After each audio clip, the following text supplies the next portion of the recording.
ভবিষ্যতের জন্য কি বাংলাদেশ রেখে যাব, কোন ধরনের বাংলাদেশ রেখে যাব, গণতান্ত্রিক বাংলাদেশ রেখে যাবো কিভাবে রেখে যাবো, সে এই চিন্তা সারাক্ষণ আমাকে ভাবায়। আপনারা যারা ডিউটি থাকবেন তারা যাতে ভোটটা দিতে পারেন সেই পোস্টাল ব্যালটের মাধ্যমে সেই উদ্যোগটা আমরা নিয়েছি। দেশের যে কোনো দুর্যোগ মোকাবেলায় বিশেষ করে গ্রাম অঞ্চলে আমি যা দেখেছি,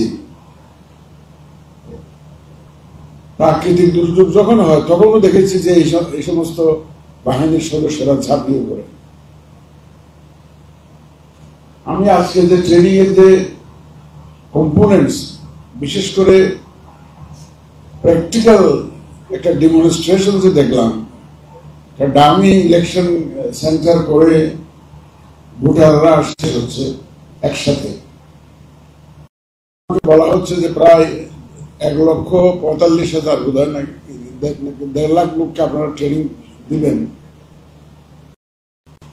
আমাদের বাংলাদেশ পুলিশও কিন্তু তারা 130টা সেন্টারে এই ধরনের ট্রেনিং আয়োজন করেছে ইলেকশনকে সামনে রেখে। আপনারা জানেন বাংলাদেশ এখন খুব একটা সংকটময় মুহূর্তে দাঁড়িয়ে আছে। আমরা জাতি হিসাবে, দেশ হিসাবে কোন দিকে যাব, গণতন্ত্রের পথে কিভাবে হাঁটব, এই সব কিছু নির্ভর করছে কিন্তু আগামী নির্বাচনের উপর। একটা বাহিনীর সদস্য হওয়া ছাড়াও আমরা কিন্তু এই দেশের নাগরিক, আমাদের একটা নাগরিক দায়িত্বও আছে। আমি চিফ ইলেকশন কমিশনার, সেটা ছাড়াও আমি বাংলাদেশের একজন নাগরিক হিসেবেও আমার একটা দায়িত্ব আছে। ভবিষ্যতের জন্য কি বাংলাদেশ রেখে যাব, কোন ধরনের বাংলাদেশ রেখে যাব, গণতান্ত্রিক বাংলাদেশ রেখে যাবো কিভাবে রেখে যাবো, সে এই চিন্তা সারাক্ষণ আমাকে ভাবায়।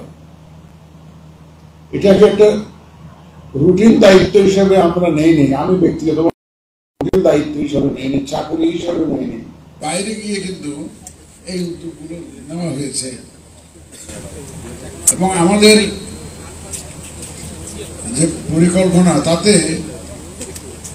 প্রায় 10 লক্ষ লোক এই ইলেকশনে ডেপ্লয়েড হবে।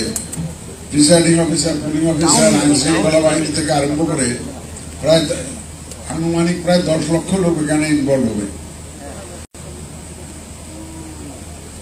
আপনারা জানেন, এই যারা ইলেকশনের ডিউটি থাকে সাধারণত তারা কোনো সময় নিজেরাই ভোট দিতে পারে না, ভোটের দায়িত্ব পালন করে কিন্তু ভোট দিতে নিজেরাই ভোট দিতে পারে। প্রিসাইডিং অফিসার যিনি থাকেন, পুলিং অফিসার যিনি থাকেন, ইভেন দি রিটার্নিং। আমরা এবার একটা উদ্যোগ নিয়েছি যে যাতে করে আপনারা যারা ডিউটি থাকবেন তারা যাতে ভোটটা দিতে পারেন সেই পোস্টাল ব্যালটের মাধ্যমে সেই উদ্যোগটা আমরা নিয়েছি।